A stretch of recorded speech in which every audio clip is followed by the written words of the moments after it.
We're going to take you live to Washington now, where U.S. President Donald Trump and Elon Musk are speaking to the media days after Musk announced his departure from the administration. Let's listen in live.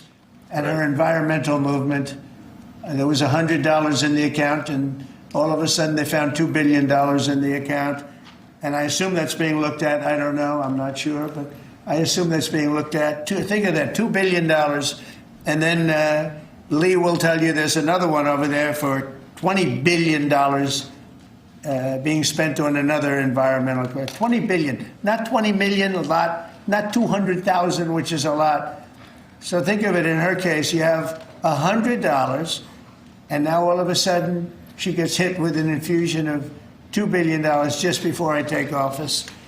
$20 million for Arab Sesame Street in the Middle East. Nobody knows what that's all about. Nobody's been able to find it. $8 million for making mice transgender. So they spend $8 million on making mice transgender. And those are better than many of the others. I could sit here all day and read things just like that, but we have other things to do. So it's much, much more than just that. We're totally committed to making the DOGE cuts permanent and stopping much more of the waste in the months to come. We want to get our great, big, beautiful bill finished and done. After that, we put some of this into the bill, but most of it's going to come later. We're going to have it cauterized by Congress, affirmed by Congress.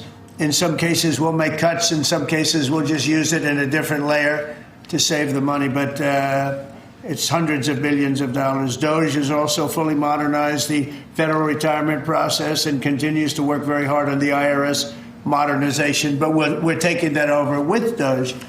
Many of the DOGE people, Elon, are staying behind, too, so they're not leaving. And Elon's really not leaving. He's going to be back and forth, I think. I have a feeling.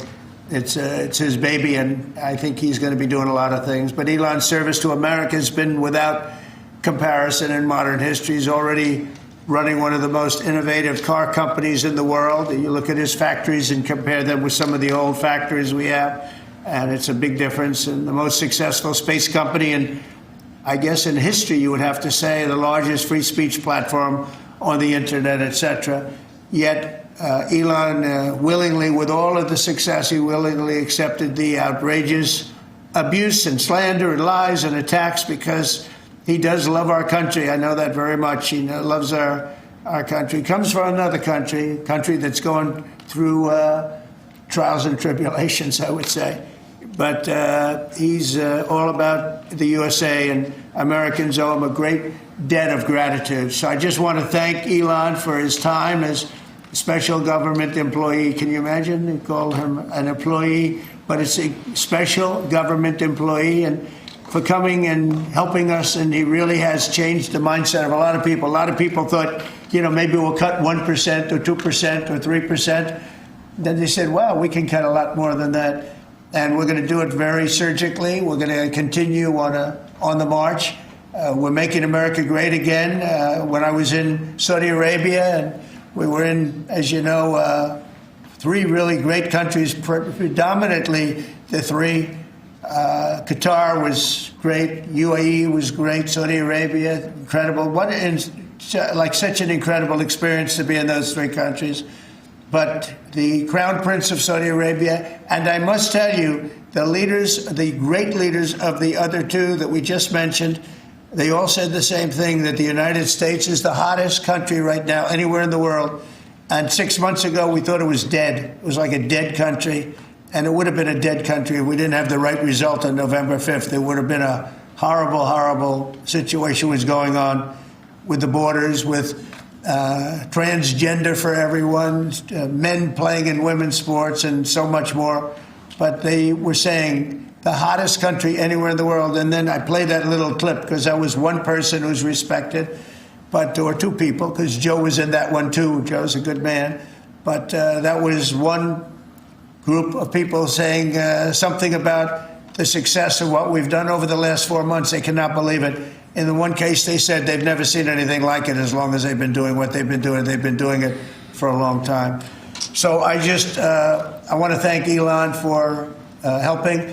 And again, you know, the United States right now is the hottest country anywhere in the world. There's no country as hot. And we're doing really well. We came, when I left, we had no wars, we had no problems. We defeated ISIS, we rebuilt our military, and we had no inflation. And when I came back, we had a lot of inflation. We had wars all over the place.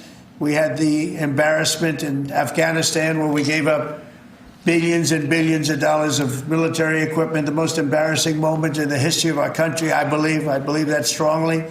We have Russia with Ukraine. We had the attack on Israel in October, the horrible attack, October 7th.